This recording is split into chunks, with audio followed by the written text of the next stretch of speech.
इलाहाबाद के नजदीक Naini railway station से ठीक 2 मील के फासले पर जमुना के उस पार संगम भवन नाम की ये आलीशान इमारत मुद्दतों से वीरान और लावारिस पड़ी है।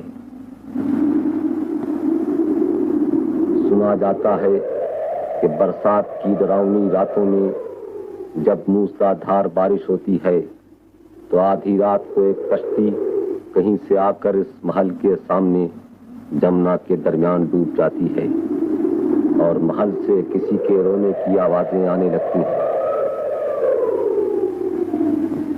इसीलिए लोग इससे खौफ खाने लगे हैं और इसे मनहूस समझते हैं। मगर इस उजाड़ महल के टूटे फूटे क्वार्टर में एक बूढ़ा माली अब तक रहता है। इसी बूढ़े माली की बयान की हुई एक अजीब कहानी इस महल के मुताल्लिक मशहूर है कि यहाँ मोहब्बत का एक बड़ा ही दर्दनाक वाकया गुजरा है। जी हाँ सरकार, इस महल में मोहब्बत का एक बड़ा ही दर्दनाक वाकया गुजरा है। 40 या 45 वर्ष हुए एक गुमनाम शख्स नदी के रास्ते रातों को कहीं से आकर ये महल बनवाता और सुबह होने से पहले ही चला जाता। जब ये महल बन चुका तो एक खूबसूरत औरत उसके साथ आई और यहाँ रहने लगी। वो सारा दिन बड़ी बेचैनी से रात का इंतजार करती और दिन ढलते ही नदी के किनारे अपने प्रीतम की राह तकने के लिए जा बैठती। आंधी हो या तूफान, वो शख्स ठीक अपने वक्त पर आधी रात को यहाँ पहुंच जाता और सुबह होने से पहले ही रोज। एक रात के मूसलाधार बारिश पड़ रही थी। जमुना में भरी बरसात का भयानक तूफान आया हुआ था। मोहब्बत की कश्ती डगमगाती डोलती अपनी मंजिल की तरफ चली आ रही थी कि जमुना के किसी भंवर में फंसकर डूब गई। लेकिन डूबते डूबते नदी की मौजों से एक आखिरी पैगाम आया कि गम न करना कामनी, हमारी मजबूत मोहब्बत पर तकदीर के इस जबरदस्त हमले से तुम निराश ना होना। मोहब्बत हारी नहीं, हारेगी नहीं। मैं फिर आऊंगा, जरूर आऊंगा। कामनी इस वादे पर जमुना की मौजों में अपना सुख और चैन ढूंढती फिरती रही। आखिर एक रात वो खुद भी किसी भंवर में फंसकर डूब गई और उनके अरमानों का ये खूबसूरत महल वीरान हो गया। 40 वर्ष के बाद आप पहले आदमी हैं जो इसे फिर से आबाद करने आए। बस? जी हाँ, बस कहानी खत्म हो गई। नहीं, खत्म नहीं हुई, अधूरी रह गई। तुमने ये तो बताया नहीं कि वो लोग कौन थे। वो कौन थे और कहाँ के रहने वाले थे, ये राज तो वो अपने साथ ही ले गए। उनके जाने के बाद ना तो कोई उन्हें पूछने वाला आया, ना ही कोई जानने वाला आया। तुम कब से यहाँ हो? मैं तो शुरू से ही यहाँ हूँ। इस महल के बाप मेरे ही हाथों के लगाए थे। हुजूर ने तो ये महल खरीदा है। हुजूर को तो उनका पता निशान मालूम होना चाहिए। नहीं, हमने इसे सरकारी नीलाम में लिया था और नीलाम के कागजात में इसे लावारिस बताया गया है। इसलिए इसके मालिकों या वारिसों का हमें भी कोई निशान नहीं मिल सका। लेकिन तुम्हें अगर पता निशान कुछ नहीं मालूम तो क्या नाम भी नहीं मालूम? नौकरों को अपने मालिक का नाम किस तरह मालूम हो सकता है जब तक कि उनको बताया न जाए? उन्होंने कभी बताया नहीं, यहाँ उनका नाम लेकर किसी ने पुकारा नहीं और मैंने कभी पूछा नहीं। खैर, दोबारा ये गलती न करना। अब एहतियात के तौर पर तुम्हें अपने नए मालिक का नाम मालूम हो जाना चाहिए। शायद कभी ऐसी जरूरत महसूस हो। मेरा नाम हरिशंकर है। ये क्या फरमा रहे हैं आप? आपको सारा कानपुर जानता है, ये सारा इलाहाबाद जानता है। आप एक मशहूर जज के लड़के हैं। भगवान करे आप यहाँ आबाद हों, फूलें फलें। अच्छा, आप सफर से थक गए होंगे, अब आप आराम फरमाएं। वो सोने का कमरा है, बिस्तर वहां बिछा हुआ है। मेरे लिए और कोई सेवा सरकार? है तो, मगर इस बरसात की रात में तुम्हें भारी पड़ेगी। फरमाइए सरकार, मेरी तकलीफ की परवाह ना कीजिए। ये महल शहर से कितनी दूर है? कोई 4 कोस होगा सरकार। तो तुम्हें 4 कोस चलना पड़ेगा। जाऊंगा सरकार। फरमाइए। जॉर्ज टाउन जानते हो तुम? कौन सा टाउन सरकार? जॉर्ज टाउन, जहाँ बैरिस्टरों के बंगले हैं, हाई कोर्ट के पास। जानता हूं सरकार। वहां कहां जाना होगा? बैरिस्टर श्रीनाथ के यहाँ। उनसे कहना है कि उनके दोस्त कानपुर से आ गए। बहुत अच्छा सरकार। बंदगी। बंदगी।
ये क्या राज है? कौन थे तुम? ये बिल्कुल मेरी तरह क्यों हो तुम?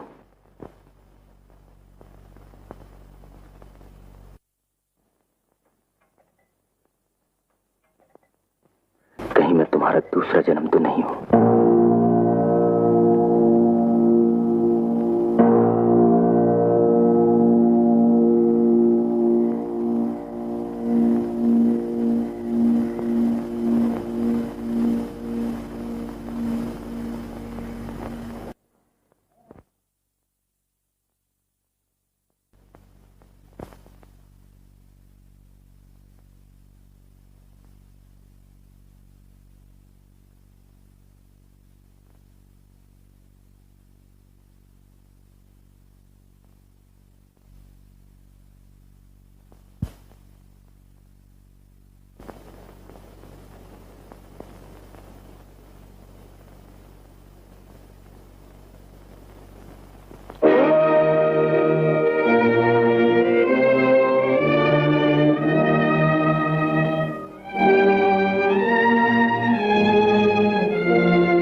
कौन है? शंकर, क्या बात है?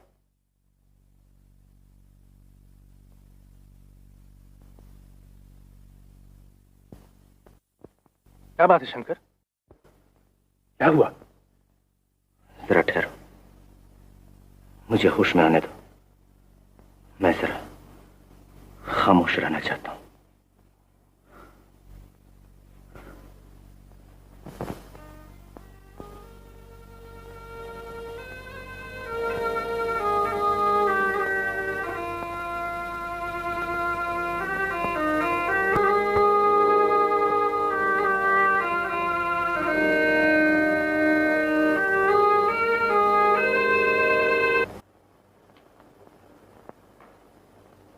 ये मेरी तस्वीर यहां क्यों है? श्रीनाथ, कहीं ऐसा तो नहीं कि अपने पिछले जन्म में मैंने ही ये महल बनवाया हो और वो अधूरी मोहब्बत की हो, जिसे मुकम्मल करने के लिए अपने इस जन्म में मैं यहां आ गया। ये महज एक इत्तेफाक है। अगर ये इत्तेफाक है तो बहुत खतरनाक, और अगर ये इत्तेफाक है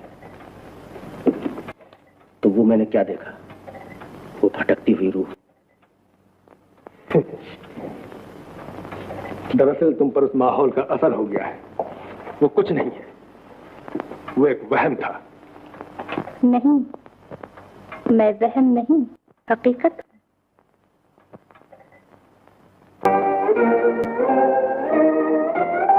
मैं वहम नहीं, हकीकत हूँ।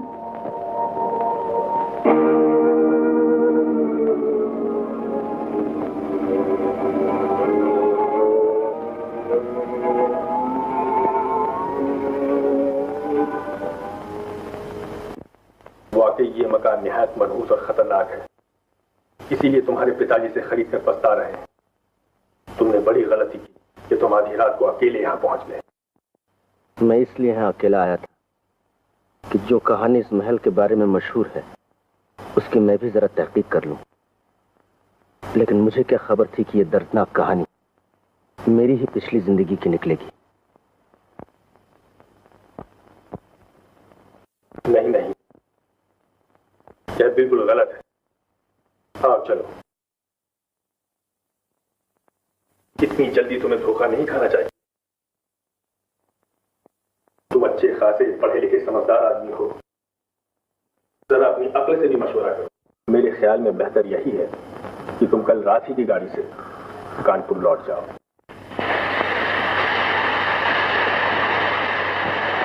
ये तुमने बड़ी अक्लमंदी से काम लिया कि तुम वापस कानपुर चले जाने पर राजी हो गए।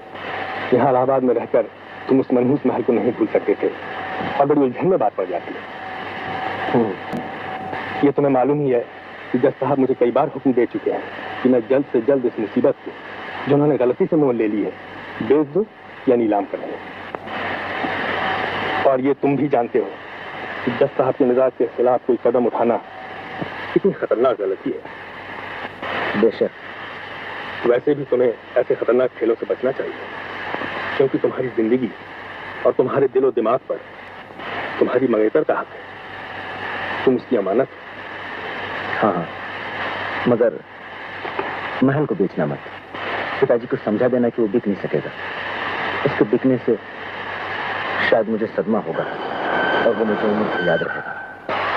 अच्छा, तब मैं चलता हूँ। हाँ देखो, मेरा कुछ जरूरी सामान वहां रहेगा, तुम उसी वक्त उसे अपने यहाँ लेके आओ। अच्छी बात है, मैं उसी तरफ से होता जाऊंगा।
तुम आ गए। मुझे मालूम था कि तुम आओगे। इतने हैरान क्यों हो? मैं कोई वहम नहीं, कोई ख्वाब नहीं।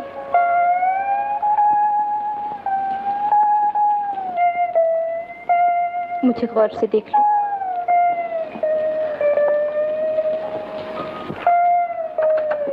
मुझे छूना मत।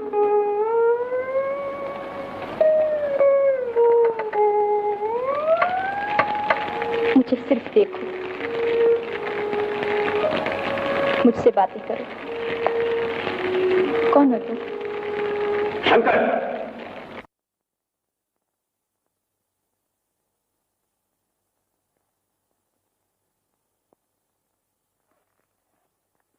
इतना समझाने के बावजूद तुम फिर यहां आ गए। मैं खुद नहीं आया, मुझे बुलाया गया था। मगर इस वक्त तुमने मुझ पर बड़ा जुल्म किया। मैं एक हसीन ख्वाब में था और तुमने मुझे चौंका दिया। ख्वाब में नहीं, तुम उस जहर के नशे में थे जो शरबत के धोखे में पी गए हो। चलो आओ। स्लो पॉइजन अक्सर मीठे होते हैं और धोखे हमेशा हसीन होते हैं। एक अक्लमंद इंसान को यह जानना चाहिए।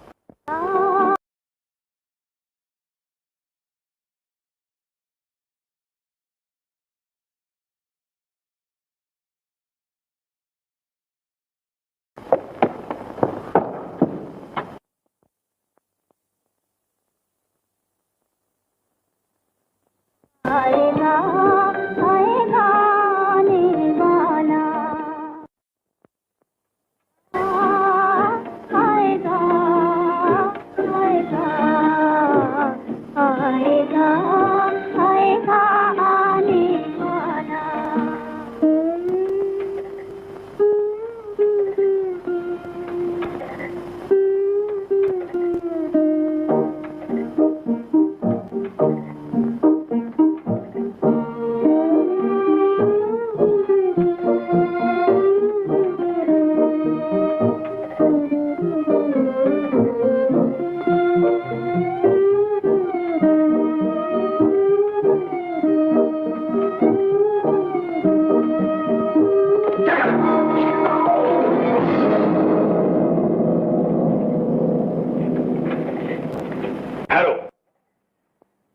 क्या तुम अपने अक्ल होश बिल्कुल गंवा बैठे हो? क्या तुम इतना नहीं समझ सकते कि मौत एक खूबसूरत रूप में तुमसे आंख मिचौली खेल रही है? शायद तुम ठीक कर रहे हो, मगर मैं दिल से मजबूर होता जा रहा हूं। गलत।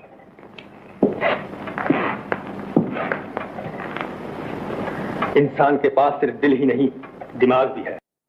जानवर भी जब किसी जाल में फंसने लगता है तो एक बार भड़कता है। तुम इंसान होकर भी नहीं चौंकते? वकील साहब, मोहब्बत के इस मुकदमे में बहस की जरूरत नहीं। आप जीत नहीं सकते।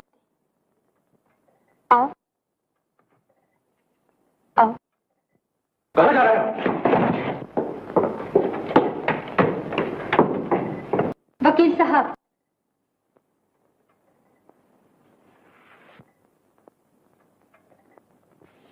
सुबह हो रही है,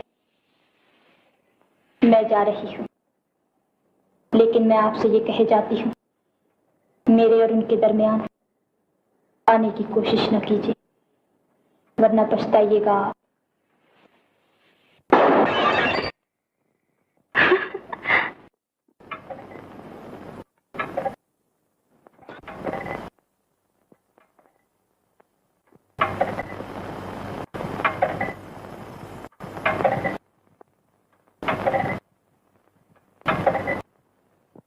क्या हुआ? कुछ नहीं।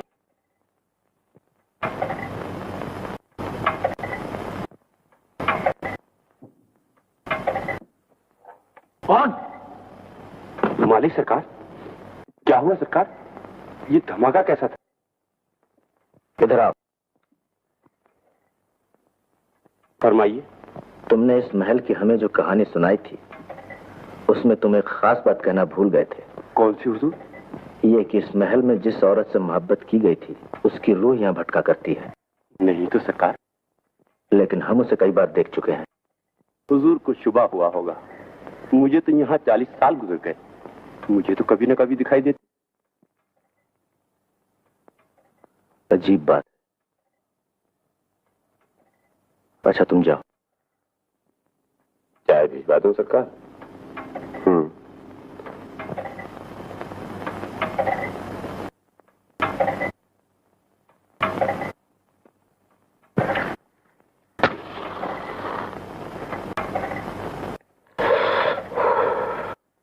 शंकर, मैं तुमसे आखिरी बार पूछता हूं। चाहे सरकार।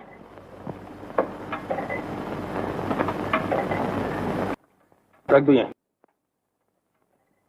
जाओ।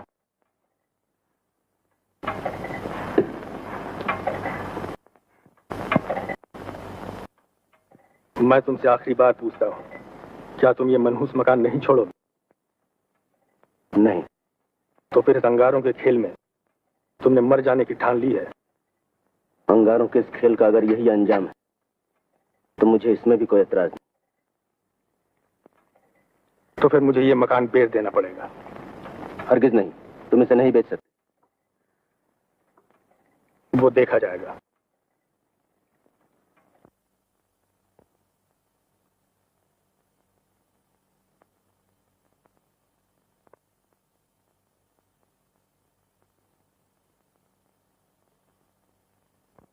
मैं एक सख्त जरूरत में आपसे मिलने आया हूँ।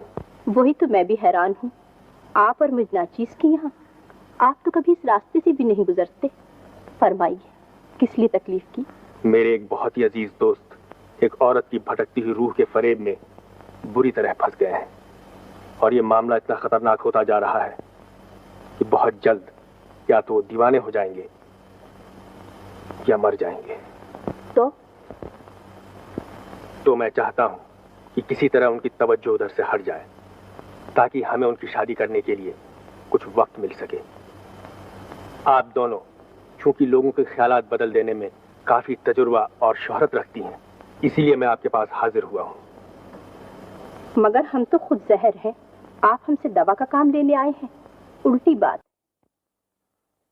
मैं जानता हूँ, लेकिन कुछ खतरनाक बीमारियों का इलाज जहर से भी किया जाता है। सख्त तकलीफ में दवा से पहले मॉर्फिया का इंजेक्शन देते हैं। हाँ, तो इस इंजेक्शन के क्या दाम होंगे? मरीज को आप ले आइए, मर्ज और नब्ज देखकर मामला तय किया जाएगा। तो मैं एक बेहतरीन बहाने से उन्हें आप तक पहुंचा दूंगा, मगर उनके दिमाग को यहाँ आने के बाद फिर फुर्सत नहीं मिलनी चाहिए। ये ख्याल रखिएगा, जाल जो बनाइएगा वो ढीला और कमजोर ना हो। वो आ तो जाएंगे यहाँ? आ तो जाएंगे। वो तशरीफ ले आए। उनको रात के 1 बजे तक इंतजार कराओ, इस तरह कि जाने ना पाए।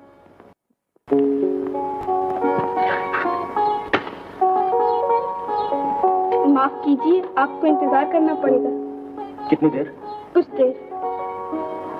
अच्छी बात है, मैं इंतजार करूंगा, लेकिन आप उनसे फरमा दीजिए कि मैं उनसे मिलने के लिए बहुत बेचैन हूं। मैं आपका ये पैगाम पहुंचा दूंगी। अच्छी।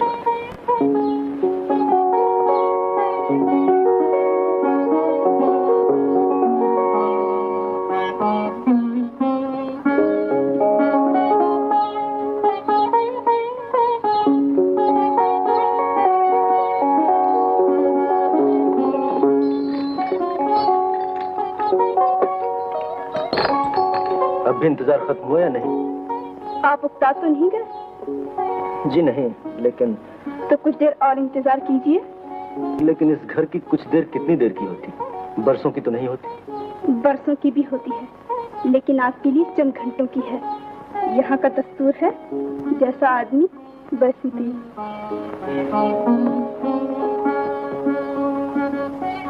आइए हुजूर।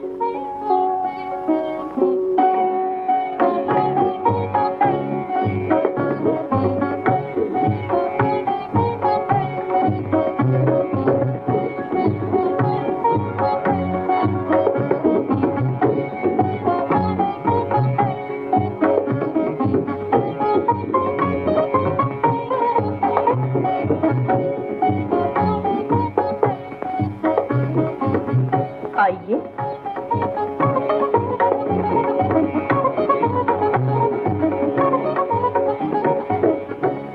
तशरीफ रखिए।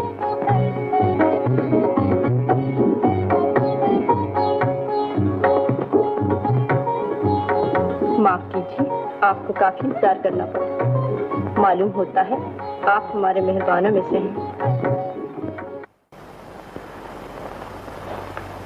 आपका भेजा हुआ ये दस्ती नोटिस आज ही शाम मुझको मिला। इसी के बारे में मैं आपसे कुछ कहने आया हूँ। फरमाइए।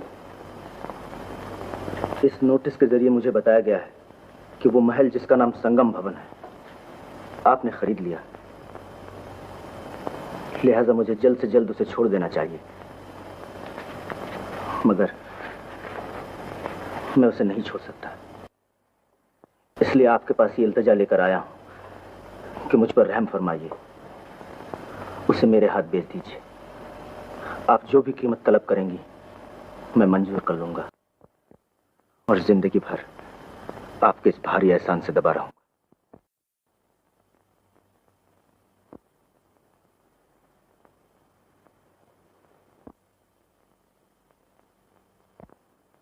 तो फरमाइए।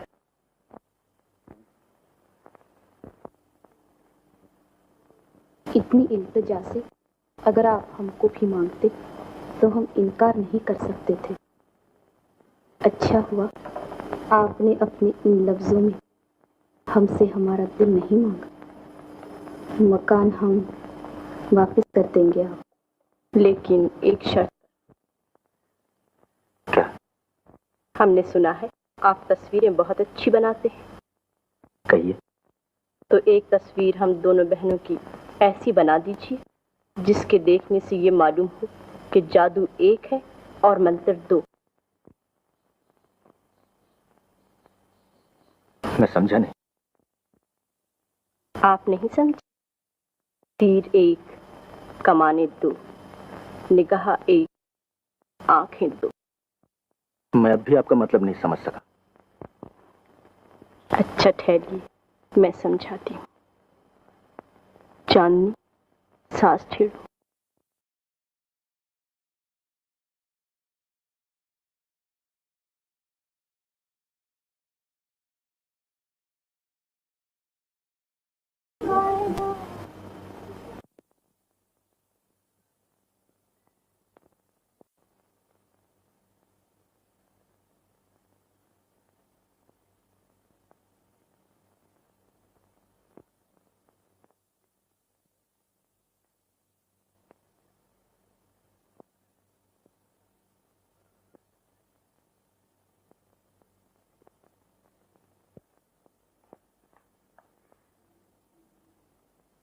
वाह,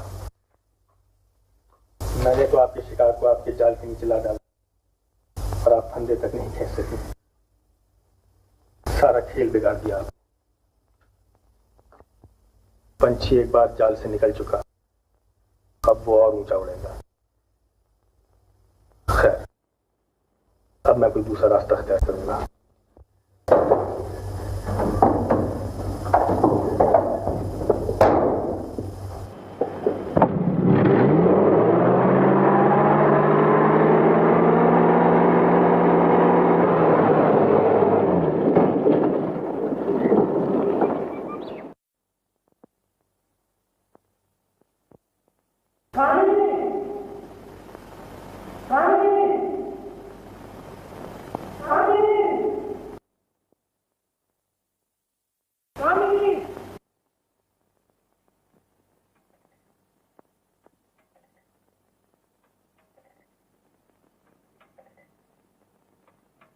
कामिनी,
बहुत बेचैन हो? बहुत। इस बेचैनी का अंजाम जानते हो? मेरी मौत। फैसला कर लिया? मेरी तरफ गौर से देखो।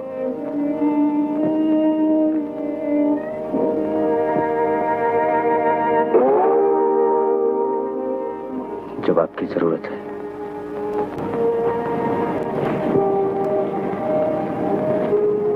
आओ।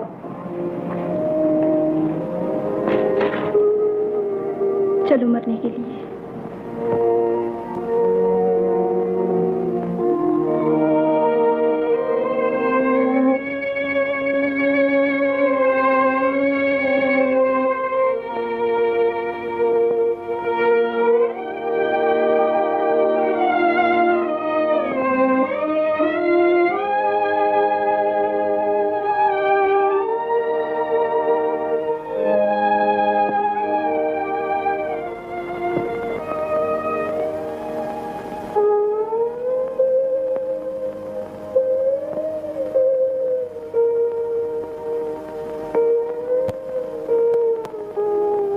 ये कौन सा रास्ता है?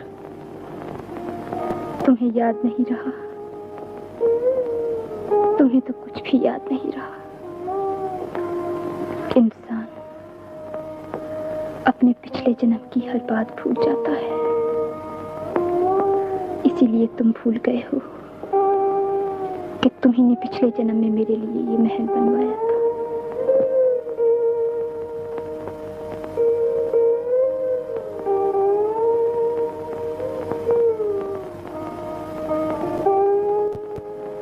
ये चोर रास्ता महल से नदी की तरफ जाता है।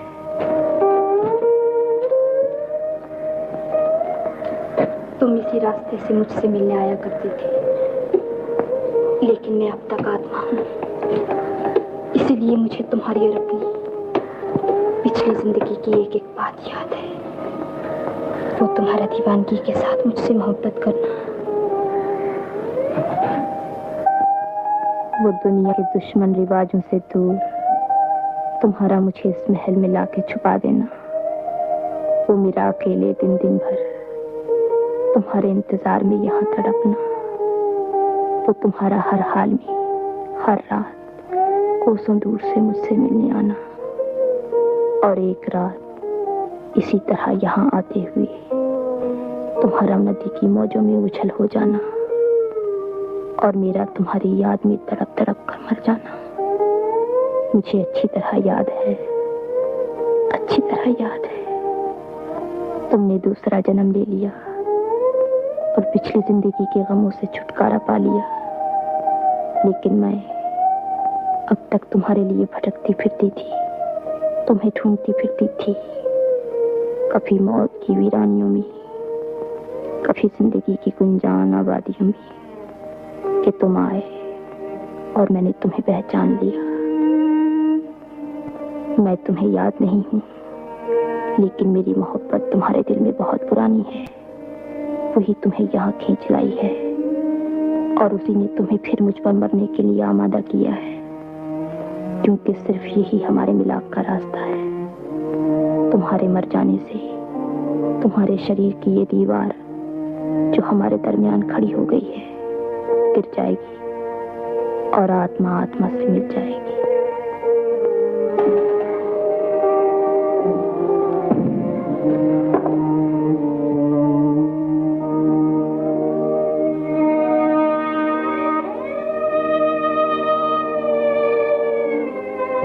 आओ, मुझसे मिलने के लिए तुम्हें यहाँ से गिरकर उस गहरे पानी में डूबना पड़ेगा। अच्छा।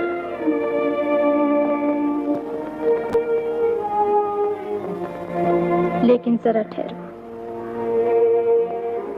जरा ठहरो। मुझे डर लगता है कि फिर ऐसा ना हो कि मौत के अंधेरे में तुम कहीं फिर ओझल हो जाओ। तो मैं मैं जिंदा हो सकती हूँ। कैसे? आओ, मैं तुम्हें बताती हूँ। अगर मेरी आत्मा के लिए किसी ऐसी औरत का शरीर मिल जाए जिसे तुम पसंद कर सको और उसे कत्ल कर दो, तो गोया तुम्हारा मिलना नामुमकिन है। तुम्हें ऐसी औरत को ढूंढना नहीं पड़ेगा, मैं तुम्हें उसका निशान बताती हूँ। एक औरत यहाँ अपने खूबसूरत मुखड़े पर मैला कुचैला घूंघट डाले हुए रोजाना तुम्हारे आसपास फिरा करती है। कौन? मालन। मालन? हाँ, तुम उसका घूंघट उठाकर जरा देखो, शायद वो तुम्हें पसंद आ जाए और हमारे मिलाप का सामान हो जाए। अच्छा। लेकिन इससे पहले कि मैं मालन के रूप में आऊं, ये इत्मीनान कर लेना चाहती हूँ कि तुम मुझे मालन के रूप में देखकर बदल तो नहीं जाओगे। मालन तो क्या, मैं तुम्हें एक नागन के रूप में भी हासिल करने के लिए तैयार हूँ। तो फिर मैं कब आऊं? अभी। मैं वो जिस्म तुम्हारे लिए अभी खाली किए देता हूँ। नहीं नहीं, इतनी जल्दी नहीं। तो फिर कब? वो सुबह अपने वक्त पर चाय लेकर आएगी। तुम पहले उसे अच्छी तरह देख लेना और फिर आखिरी फैसला करना। अब जाओ और मिलाप की सुहानी सुबह का इंतजार करो।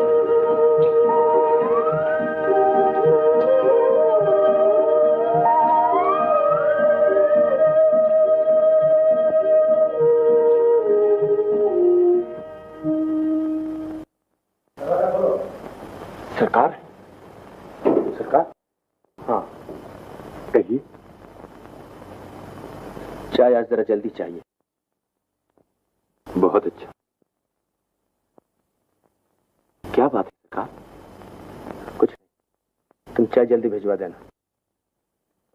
क्या बजे? कोई 7 बजे सरकार? नहीं, 6 बजे।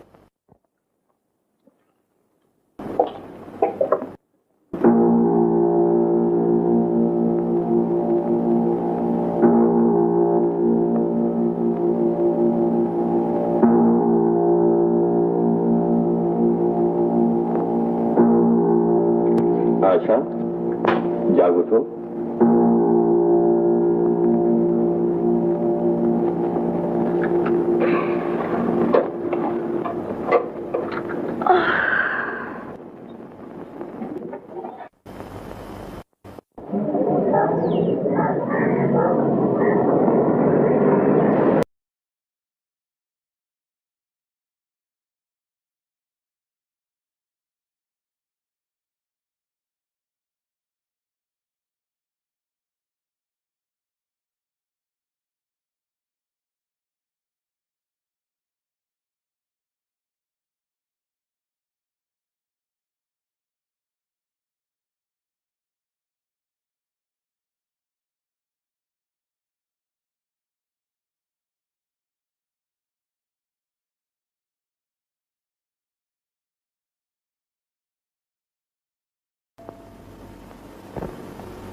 मैं नहीं जाऊंगा, मैं नहीं जाऊंगा।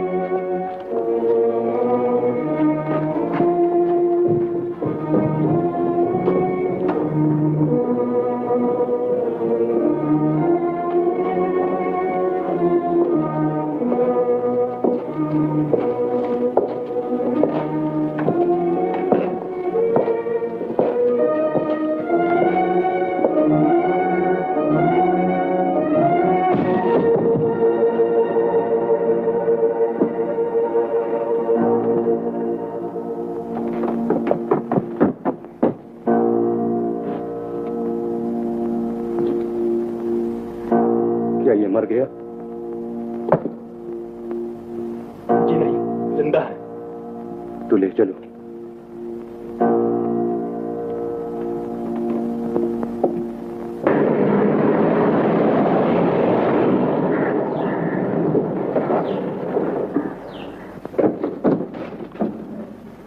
शंकर,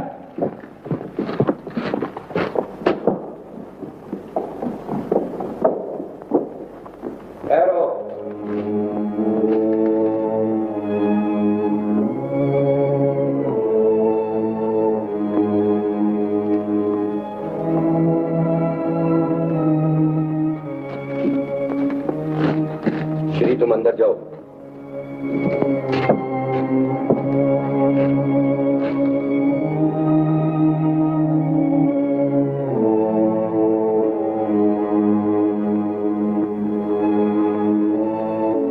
तुम माने नहीं?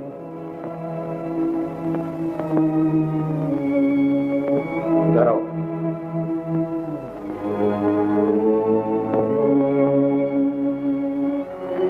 बैठो।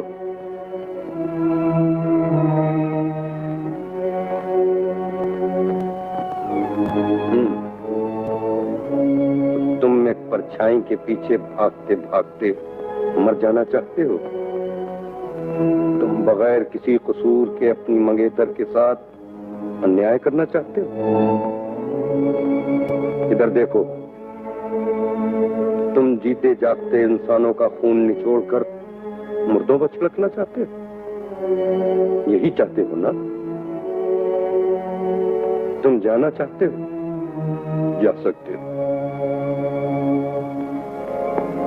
लेकिन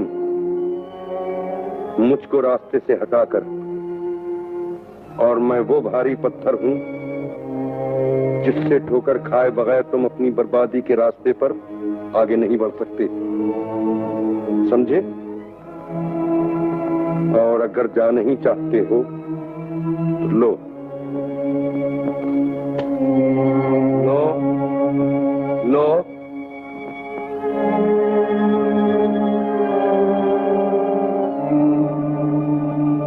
और मुझे दरमियान से हटा दो।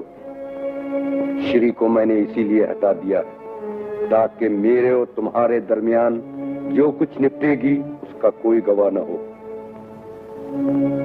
मैंने लिख भी दिया है कि खुदकुशी मैंने की है।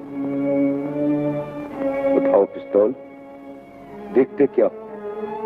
चलाओ गोली। मेरा सीना काफी चौड़ा है और तुम्हारा निशाना भी कुछ झूठा नहीं। उठाओ पिस्तौल।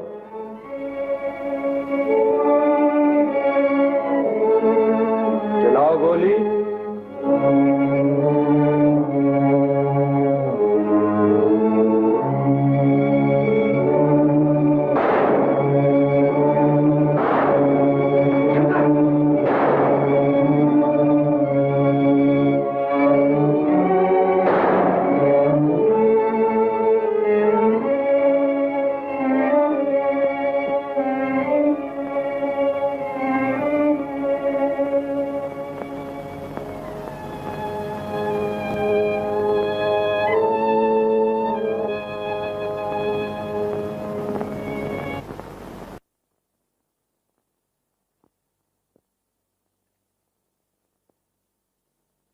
तुमने इससे क्या मतलब लिया?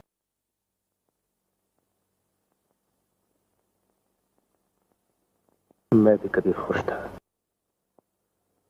वो तस्वीर निशानी थी, मैंने उसे मिटा दिया। मेरी खुशियों का खून हो गया। मैंने अपने दोस्तों और हमदर्दों का कहा मान लिया। तुमने अच्छा किया। ये तुम्हें आगे मालूम होगा कि अब तुम ज्यादा सुख और इत्मीनान से हो।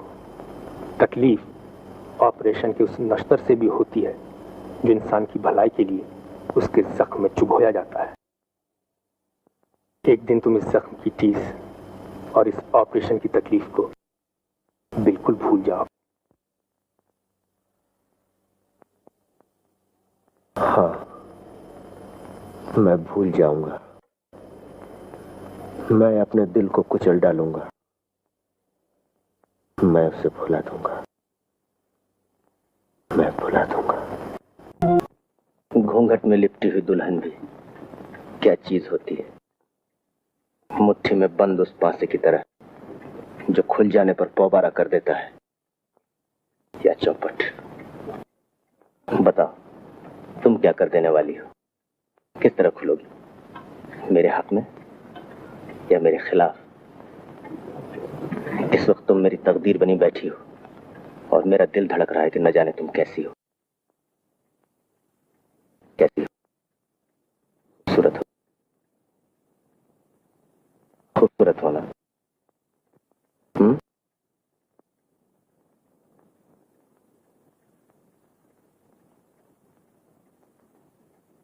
हाथ तो बहुत खूबसूरत, गोरा, सुडौल और नाजुक।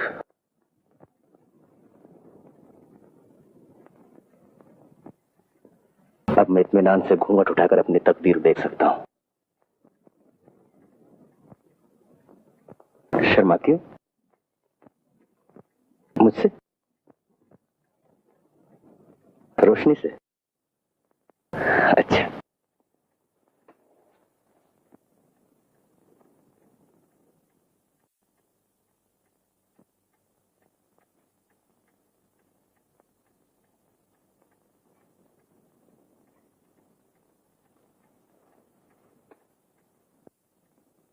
बस अब इन बादलों को हटने दो और मुझे देखने दो कि मेरे नसीब का सितारा टिमटिमाता हुआ है या जगमगाता हुआ। मुझे परखने दो, चमकती हुई चीज सोना है।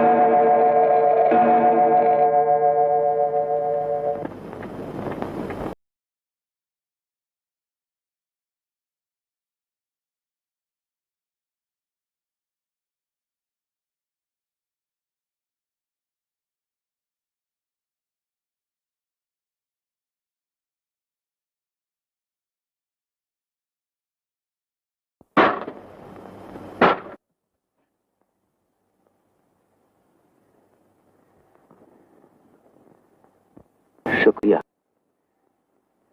अच्छा किया जो तुमने मुझे टोक कर याद दिला दिया कि मैं भी अब तुम्हारी तरह कैद हूं। मजबूर, मजबूर।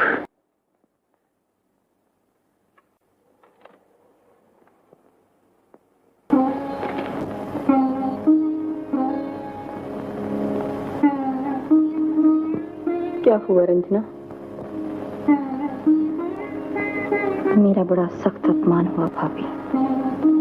उन्होंने मेरा घूंघट उठाते उठाते इस तरह छोड़ दिया जैसे फूले से कोई पाप करने लगे थे, मगर संभल गए और मुझे हैरान परेशान छोड़कर बाहर चले गए। तो फिर लौट कर नहीं आए? फिर अगर लौट के ना आते तो अच्छा था। मेरे भविष्य का वहीं और इसी रात फैसला हो जाता, लेकिन कुछ देर बाद लौट कर आए और कहने लगे, रंजना, मैं तुम्हें कहीं दूर ले जाऊंगा और फिर तुमसे मोहब्बत करूंगा। लेकिन मैं नहीं समझ सकी कि उनकी इस बात का मतलब क्या है। मुझे डर है कि यहाँ हर रात कहीं न कहीं से कोई न कोई घड़ी 2 बजाकर उसका पैगाम मुझ तक पहुंचाती रहेगी कि मुझे मत भूल जाना। रात भी मुझे उसका पैगाम मिला और मैं तड़प उठा। लिहाजा मैं कहीं दूर किसी ऐसे वीराने में चला जाना चाहता हूं जहां उसका पैगाम मुझ तक न पहुंच सके और मैं इस बेचारी औरत के साथ इंसाफ कर सकूं जिसकी तकदीर का दीप तुम लोगों ने मेरे दिल में चलती हुई आंधियों के दरमियान लाकर रख दिया है।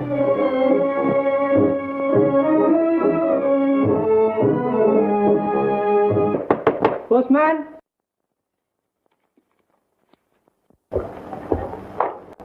किसका खत है? आपकी बहन।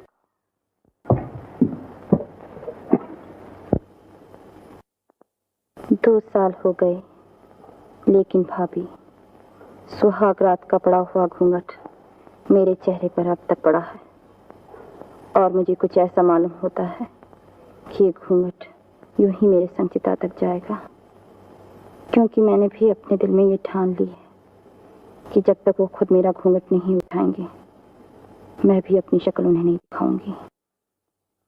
वो किस तरह के आदमी है मैं अब तक नहीं समझ सकी। वो एक खौफनाक गहरे राज की तरह मेरी जिंदगी पर छाए हुए हैं और मैं उनसे सहने लगी हूँ। जब से वो मुझे अपने घर से लेकर निकले हैं मुझ पर क्या बीत रही है जरा तुम भी उसका तमाशा देखो।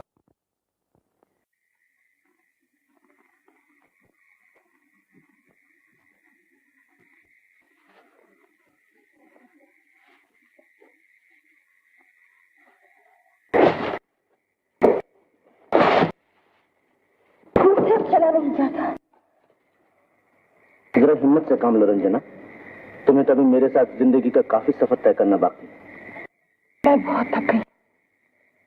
अच्छी बात है, जरा सुस्ता लो। नहीं साहब, यहाँ रात को ठहरना बहुत डेंजरस है। वो सामने के पहाड़ों पर वो मशहूर डाक बंगला है, कल रात तक हम वहां पहुंच जाएंगे। चलिए।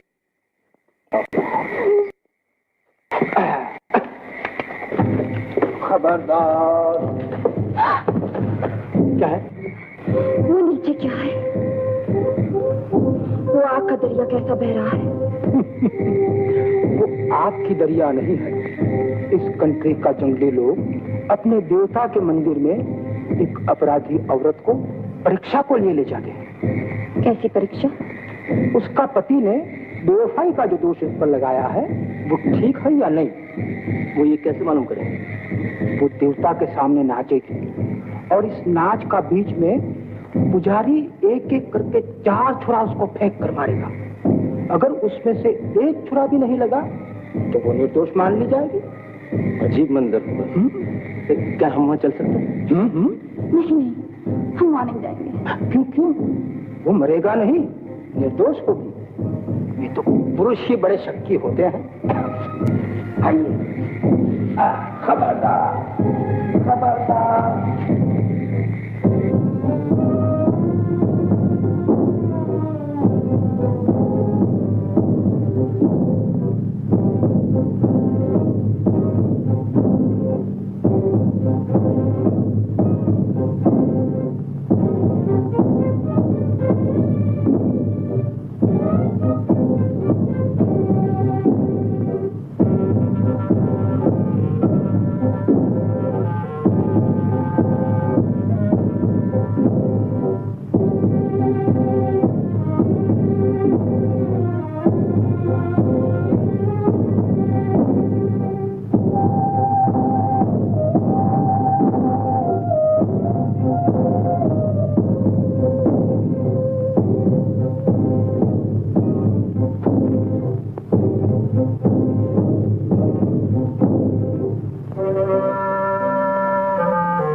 देखा भाभी, ये कितना हौलनाक मंजर था।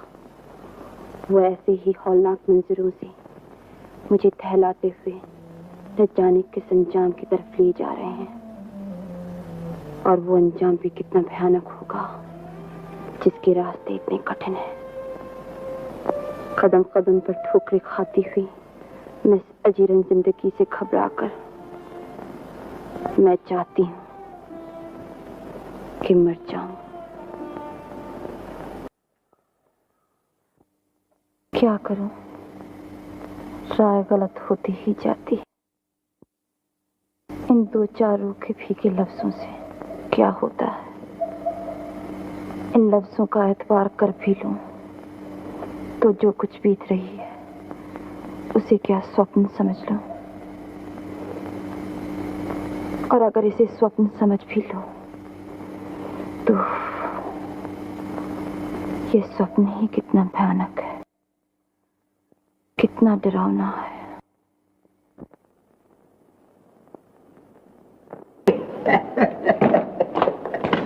हाँ साहब, ये है डाक बगलों, कुछ बहुत पुराना नहीं है।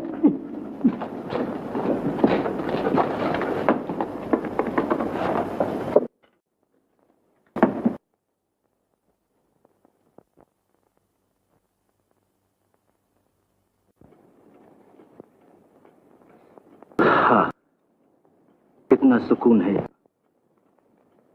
क्या हम हमेशा यहीं रहेंगे? हाँ, हमेशा। यही वो खामोशी और तन्हाई है जिसकी मैं तलाश में था। इस वीराने में मैं इत्मीनान से रहूंगा और तुमसे मोहब्बत करूंगा।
खामोश।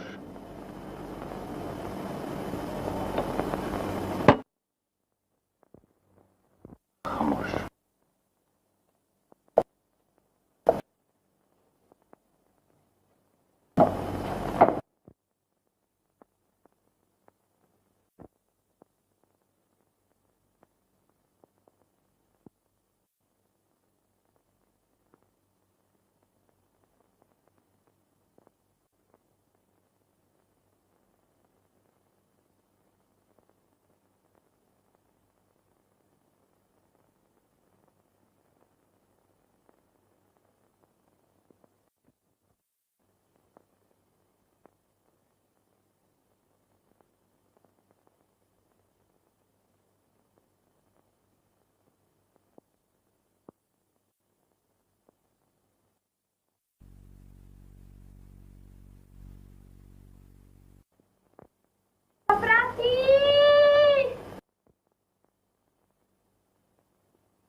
मेम साहब,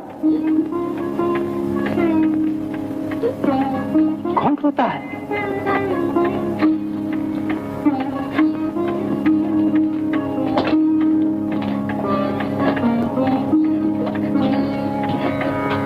मेम साहब, क्या हुआ? क्या हुआ बेटा? सांप पकड़ गया? कल से नहीं आया। कल से? कहाँ है? मालूम नहीं।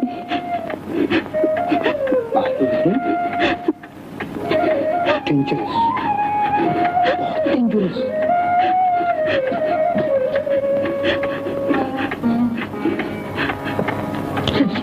हूँ तुम्हारा। ये साहब, ये मेरे पति हैं। पति? नहीं नहीं,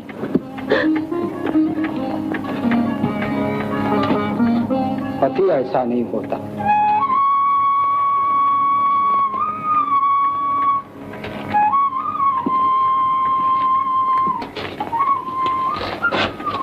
कैसा होता है?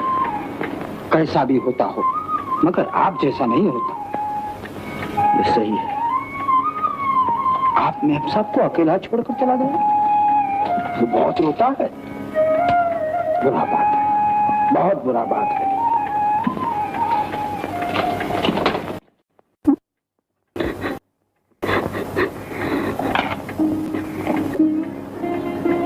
रंजना, मैं अपने बर्ताव पर तुमसे बहुत शर्मिंदा हूँ। लेकिन आप किस बर्ताव की? आखिर वजह क्या है? आखिर वजह क्या है? मैं आपकी पैर पड़ती हूँ, मुझे बता दीजिए आपका मतलब क्या है। इस अंधेरे में मेरा दम घुटा जाता है। मैं बहुत परेशान हूँ। अगर आप मुझे नहीं चाहते तो मुझे जिंदा रहने पर इस्तार नहीं है। मैं अपने आप मर जाऊंगी। मैं संसार वीरानी में कहीं गुम हो जाऊंगी। मैं आपकी जिंदगी से चुपचाप निकल जाऊंगी। लेकिन मुझे बताइए तो सही, मुझे कुछ कहिए तो सही। मैं आपसे वादा करती हूँ, मैं जरूर मर जाऊंगी। आप मुझे बिन बात इतनी बड़ी सजा न दीजिए। एक निर्दोष और कमजोर औरत को इस बेदर्दी से कुचल कुचल कर धरा धरा कर माना बहुत जाने वाला।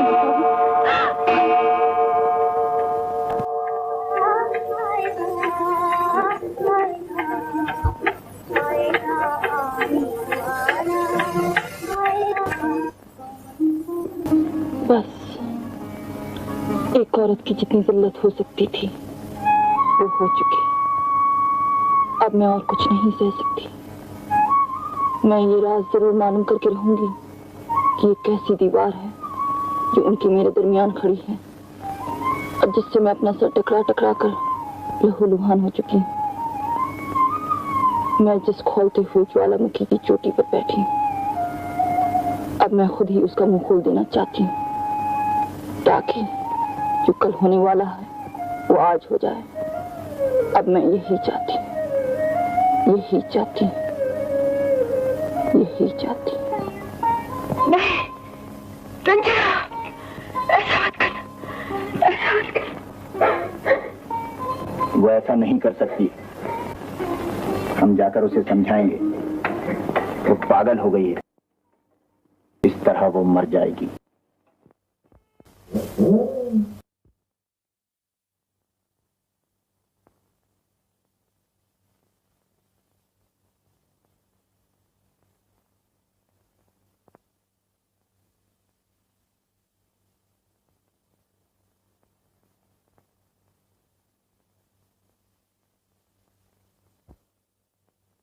मेरे दुश्मन, मैंने तुम्हें पहचान लिया।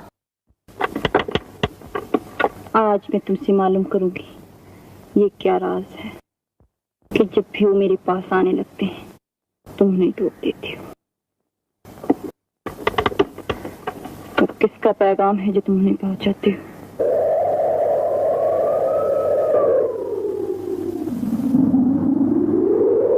घड़ी बंद हो गई। बाबा, बाबा घड़ी बंद हो गई। क्या है आशा? घड़ी बंद है? हाँ, कैसे बंद है? वो देखिए।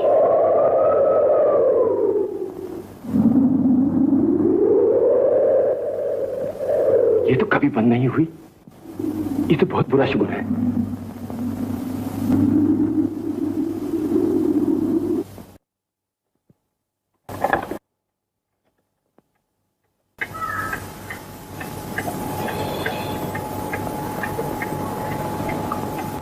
जबकि मेरे मन में आंधी चल रही है, तुम यूं गहरी नींद नहीं सो सकते।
बेवफा, तुमसे घबराकर अब मैं अपने आप को उस गहरे खड्ड में गिरा रही हूँ जहां से तुम मेरी लाश तक नहीं उठा सको।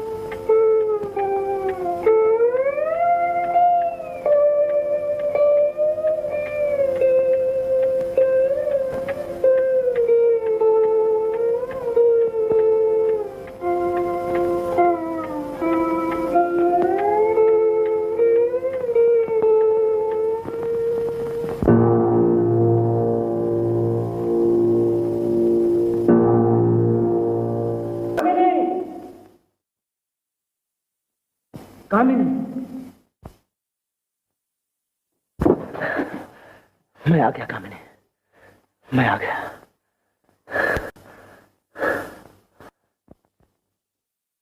आ गए तुम? कहाँ थे? मैं बड़ी मजबूरी और बेबसी में गिरफ्तार था, लेकिन मैं तुम्हारे लिए बहुत परेशान रहा, बहुत बेचैन रहा। मैं इसका यकीन करती हूँ।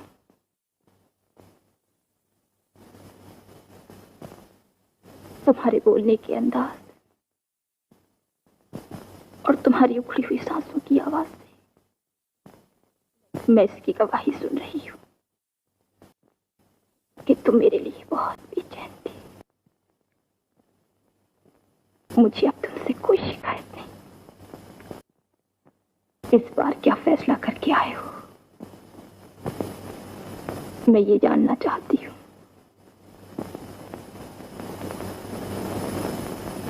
इस बार मैं मरने आया हूं या तुम्हें हासिल करने।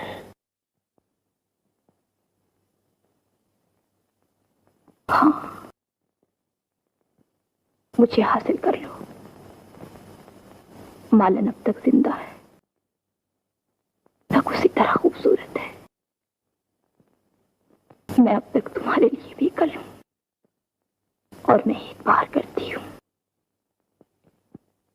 कि तुम मुझे हासिल करना चाहते हो। सुबह होगी, मालन तुम्हारे पास आएगी, तुम अपने फैसले पर जमे रहोगे और मुझे हासिल कर लोगे।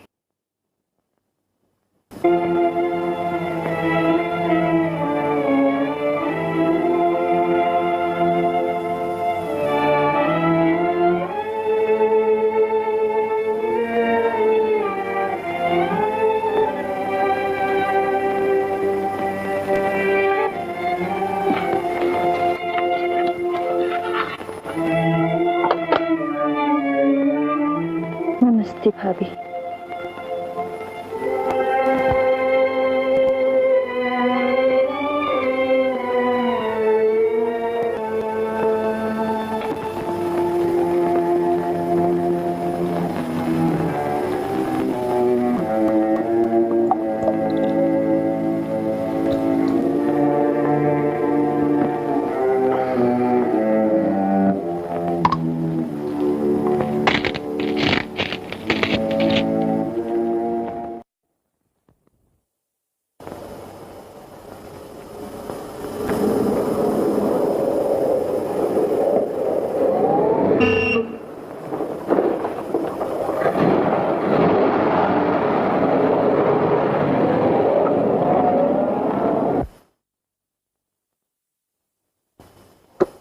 मैं बयान देना चाहती हूँ। बहुत अच्छा। दीवान जी, रोजनामचा लाइए। आपका नाम? रंजना। मुसम्मात रंजना देवी। आपका पता? संगम भवन। संगम भवन, इलाहाबाद? इलाहाबाद। जी, आगे लिखवाइए। ये मेरे पति हैं। इन्होंने मुझ पर बहुत जुल्म किया, मुझसे बड़ी बेवफाई की। और आज आखिर इन्होंने एक गैर औरत की मोहब्बत में मुझे जहर दे दिया। जहर? आपको जहर दिया गया? अब्दुल, डॉक्टर को बुलाओ जल्दी। मेरे दस्तखत ले लीजिए जल्दी। भला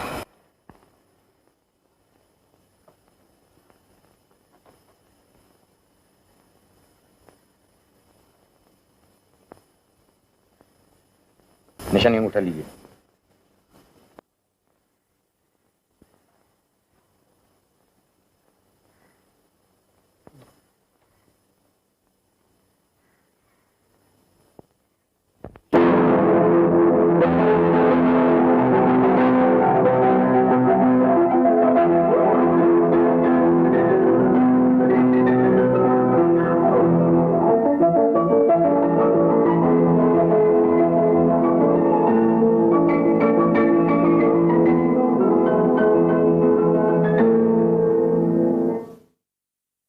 सरकार रख दो।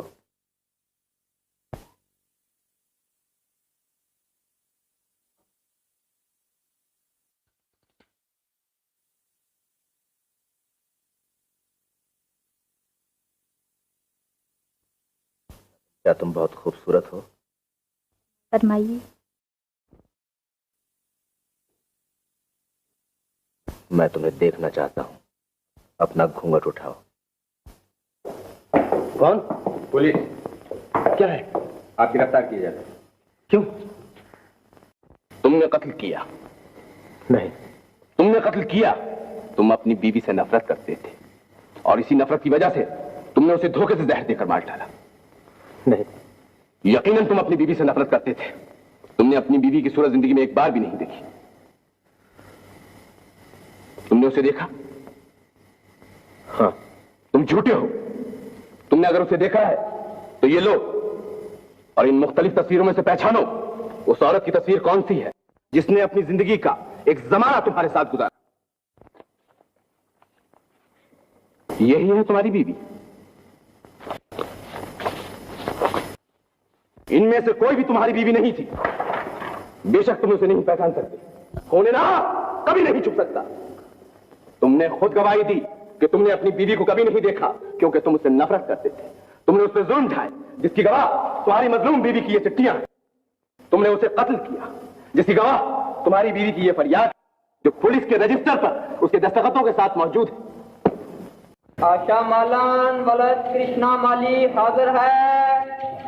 आशा मालान वलद कृष्णा माली हाजिर है। यह है वो औरत, वो जादू, वो शराब जिसकी धुन में इस बेदर्द मुलजिम ने अपनी मासूम और मजलूम बीवी को जहर देकर मार डाला। यह है वो नागन जिसने इस संगिल इंसान को ऐसे भयानक जुर्म पर उकसाया। मिलॉर्ड, इस ड्रामेटिक तकरीर पर मुझे इतराज है। मुलजिम और इस औरत के इश्क की कहानी जिस पर मुखालिफ इतना जोर देना चाहता है वो गढ़ी हुई है और मैं अपने दावे को साबित करने के लिए यह सबूत पेश करता हूं। यह हसीन तस्वीर, यह मोहनी सूरत, यह दिलकश चेहरा उस औरत का है जिसे कत्ल कर डाला गया। इस औरत के लिए मैं अक्ल इंसानी से यह सवाल करता हूं, क्या यह बात मानी जा सकती है कि एक जाहिल माली की यह गंवार लड़की, यह मैली कुचैली मालन, यह फुहर देहातन क्या एक सुशील और खूबसूरत औरत के कत्ल की वजह बन सकती है? यह बदसूरत कामिनी, मेरा असली नाम आशा है। मैं कृष्णा माली की लड़की हूँ। मैं इस मुकदमे में जो बयान देने वाली हूँ उसका एक एक लफ्ज तवज्जो के लायक है। इसलिए मैं दरख्वास्त करती हूँ कि मेरा बयान गौर से सुना जाए। महल के मुताल्लिक मोहब्बत की जो कहानी मशहूर है वो मैंने भी अक्सर अपने बाप की ज़बानी सुनी थी। जब मैं जवान हुई तो मेरे दिल में भी सरमान ने अंगड़ाई ली कि काश मुझे भी इसी तरह चाहा जाए, लेकिन एक मालिक की लड़की को इस तरह नहीं चाहा जा सकता। मैं इस हकीकत को समझती थी, इसीलिए मैंने अपनी इस तमन्ना को तस्कीन देने का एक नया तरीका निकाला। मैं आधी रात को चुपके से उठकर महल में जाती, उस औरत का रूप भरती जिससे यहाँ मोहब्बत की गई थी, और जिस शख्स ने ये महल बनवाया था उसकी तस्वीर से मोहब्बत का स्वांग रचाती।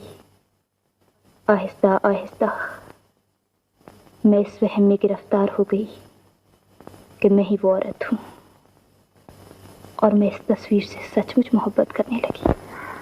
आखिर एक रात जबकि मैं अपने दस्तूर के मुताबिक महल में घूमती फिर रही थी, मैंने इन्हें देखा।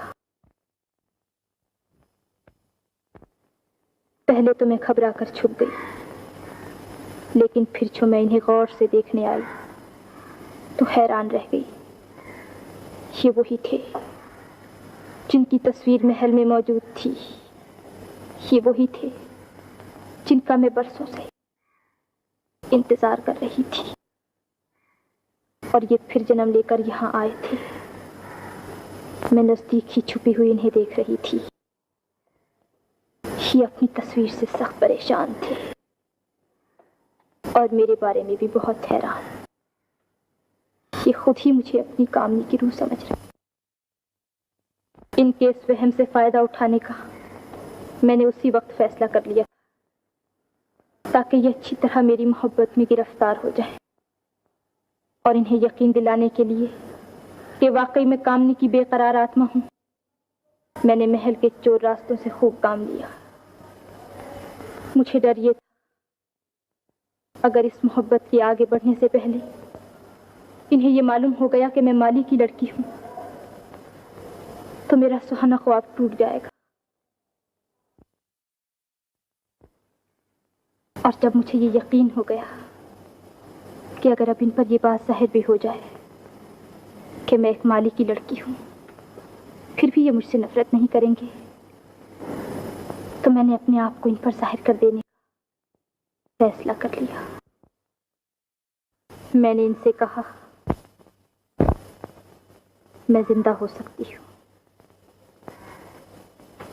अगर तुम मुझे मालन के शरीर में देखना पसंद करो तो उसे कत्ल कर दो, ताकि मेरी भटकती हुई आत्मा उसके मुर्दा शरीर में समा जाए। मेरा मतलब था जब वो मालन को पसंद करने के लिए मेरा ही घूंघट उठाएंगे तो मुझे पहचान जाएंगे। हालांकि मैं ये जानती थी कि ये बहुत खतरनाक तदबीर है, इसमें मेरी जान जाने का भी खतरा है, लेकिन मैं इनकी मोहब्बत में ये खतरा भी मोल लेने पर तैयार हो गई। मगर अफसोस, ना मैं कत्ल हो सकी, ना मैं इन्हें पा सकी, और मेरा सुहाना ख्वाब टूट गया। अदालत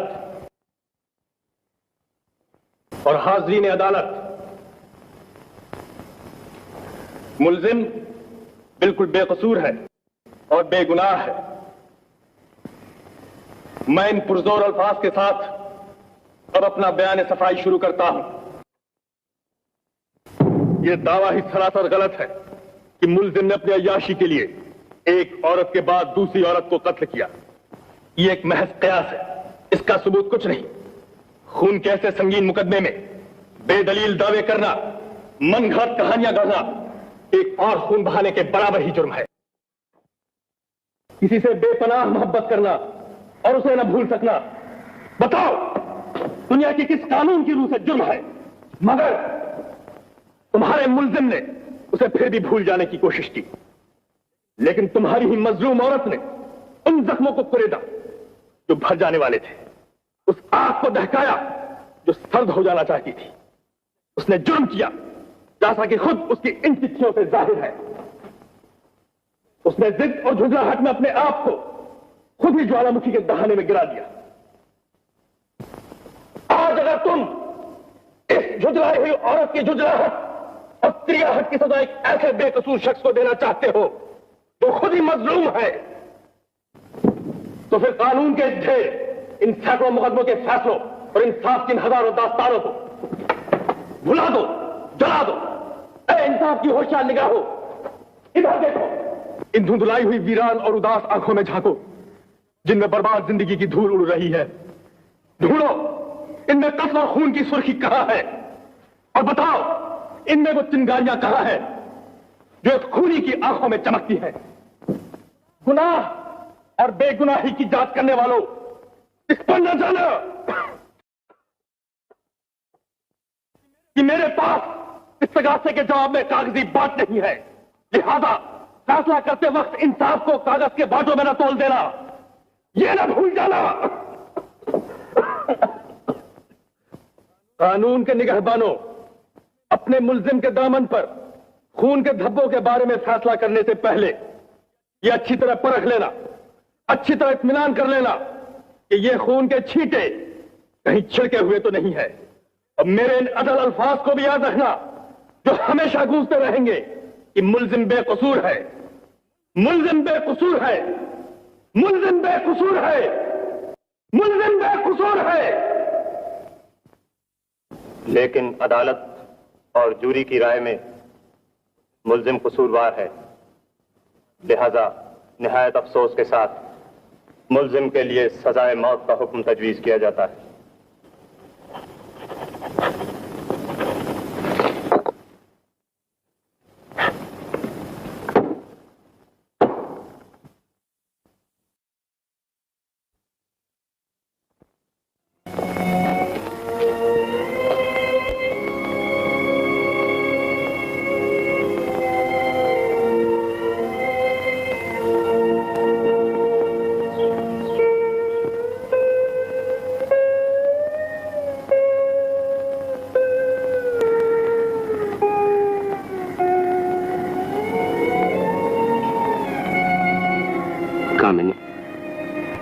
मैंने तुम्हें यह कहने के लिए बुलाया है कि कल मैं इस जिंदगी से जा रहा हूं, मगर तुम निराश न होना, तुम उदास न होना। हमारी मुलाकात फिर होगी इसी दुनिया में। मैं फिर लौट कर आऊंगा, मैं फिर जन्म लूंगा। पहले भी मैं इस मोहब्बत में न जाने कितनी बार मर मर कर जन्म ले चुका हूं। ये एक मौत और सही, एक जन्म और सही। मेरी तड़प, मेरी प्यास, तुम्हारी इन मासूम आंखों से टपकती हुई ये मोहब्बत मुझे यहां फिर खींच लाएगी। लेकिन तुम कहीं मेरे लिए न मर जाना, क्योंकि अगर तुम मेरे लिए मर जाओगी तो शायद मौत की उस उजाड़ दुनिया में तुम मुझसे मिला दी जाओगी। लेकिन मैं वहां तुम्हें पाना नहीं चाहता, मैं तुम्हें यहां पाना चाहता हूं।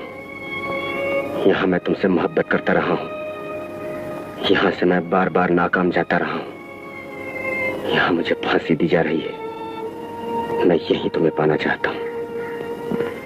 इसीलिए मैं आज तुमसे यह कुर्बानी चाहता हूं कि तुम अपने इस जन्म में मुझसे छिन जाओ, मेरी न रहो, ताकि मेरे कारण तुम्हें फिर जन्म लेना पड़े। मैं जानता हूं यह कुर्बानी बहुत बड़ी होगी, लेकिन कामिनी, अगर तुम ये चाहती हो कि हम फिर एक बार मिलाप की तमन्ना में जन्म लें, तो इस इम्तिहान से तुम्हें गुजरना पड़ेगा। बोलो, तुम क्या फैसला करती हो?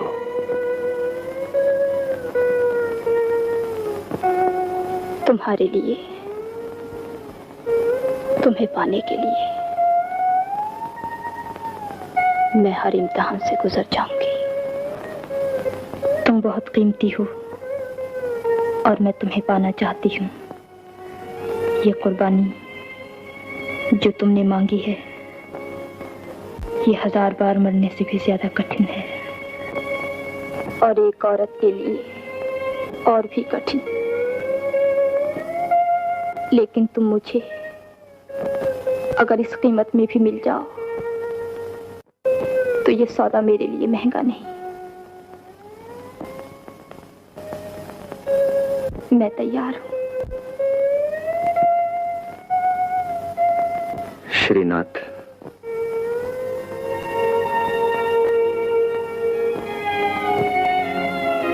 तुमने हमारी गुफ्तगू सुनी? हाँ, सुनी। आज मैं तुमसे अपनी गहरी दोस्ती के सिलसिले में ये आखिरी हमदर्दी चाहता हूं। मेरे मरने से पहले मेरी कामिनी को मुझसे छीन लो, इनसे शादी कर लो, ताकि मेरी बदकिस्मती का ये आखिरी तीर भी इसी जन्म में मेरे दिल पे लग जाए और अगले जन्म में कोई जख्म खाना बाकी न रहे। ये तुम क्या कह रहे हो? मुझसे बहस मत करो, मेरे पास वक्त बहुत कम है। मेरी बात का साफ जवाब दो, हाँ या नहीं। श्रीनाथ, तुमने मेरी भलाई की बहुत कोशिशें की हैं। ये एक आखिरी कोशिश और आज ही इसी रात, ताकि कल सुबह मैं फांसी के तख्ते पर से देख सकूं कि मेरी भलाई के लिए तुमने मेरी कामिनी को मुझसे छीन लिया और मैंने अपनी कामिनी को अगले जन्म में हासिल करने के लिए तकदीर को पूरी कीमत अदा कर दी।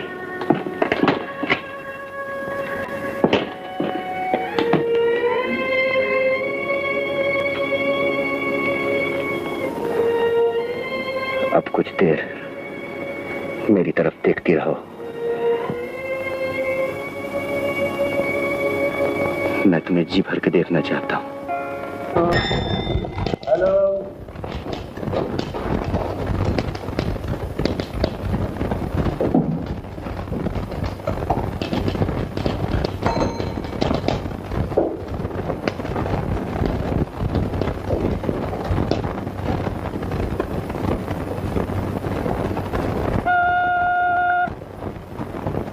हेलो, क्या है? एक पैरंग चिट्ठी यहाँ खोली गई है। इस चिट्ठी का मजमून बहुत खतरनाक है। क्या? एक औरत ने लिखा है कि वो खुदकुशी कर रही है और अपने कत्ल के इल्जाम में अपने शौहर को हटाना चाहती है। ये चिट्ठी कहाँ से आई है? कानपुर से लौट कर आई है और इलाहाबाद से भेजी गई है। भेजने वाले का पता ऊपर लिखा हुआ नहीं है। उसके पते की तलाश में उसे यहाँ खोला गया है। भेजने वाले का नाम है? रंजना। यस, कम इन।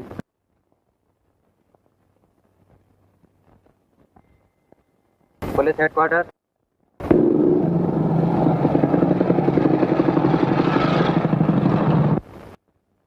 संगम Bhawan, Allahabad.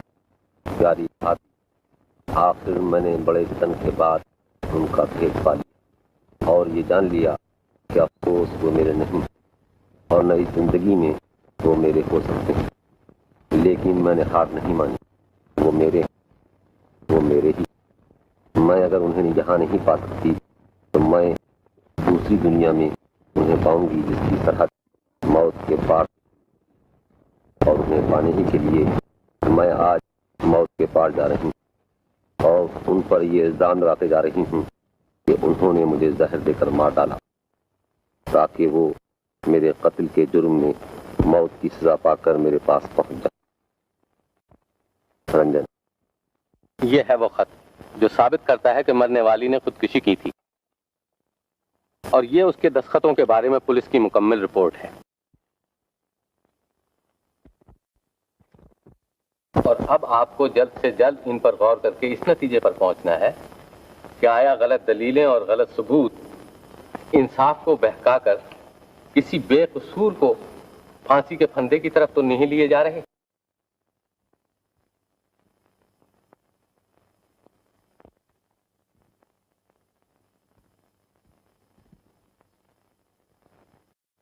Honourable sir H.N. Sharma, chief justice high court, Allahabad.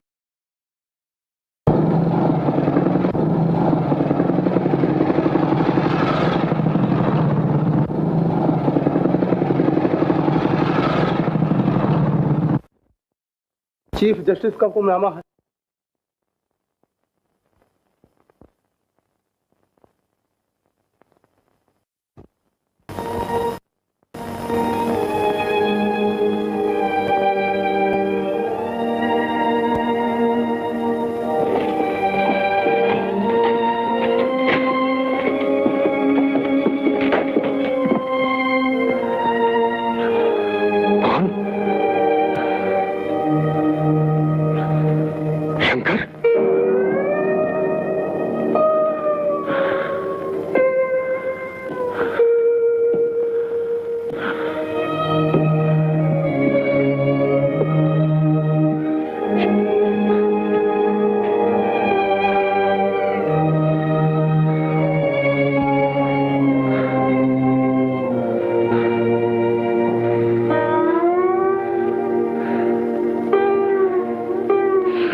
अच्छा हुआ कि तकदीर जो बड़ी से बड़ी ठोकर मुझे लगा सकती थी लगा चुकी। यकीनन ये आखिरी कुर्बानी थी जिसके बाद इंसान के पास कुछ नहीं रह जाता।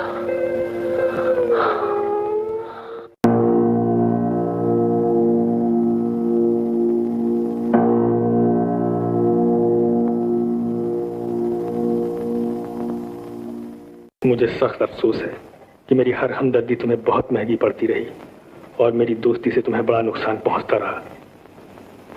लेकिन मैं उन सारे नुकसानों की आज तुम्हें कीमत अदा कर दूंगा। निराश मत हो। तुम जिस उलझन में गिरफ्तार बैठे हो उसका हल मेरे पास है। इधर देखो। इतना जब्त मत करो। इंसान इतना जब्त नहीं कर सकता। शंकर,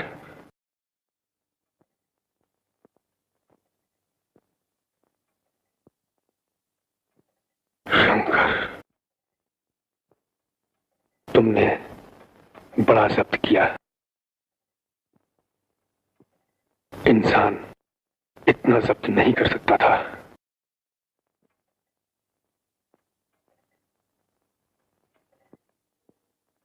तुमने जाने में बहुत जल्दी की और मैंने कुर्बानी देने में बहुत देर की, लेकिन तुम फिर लौट कर आओगे।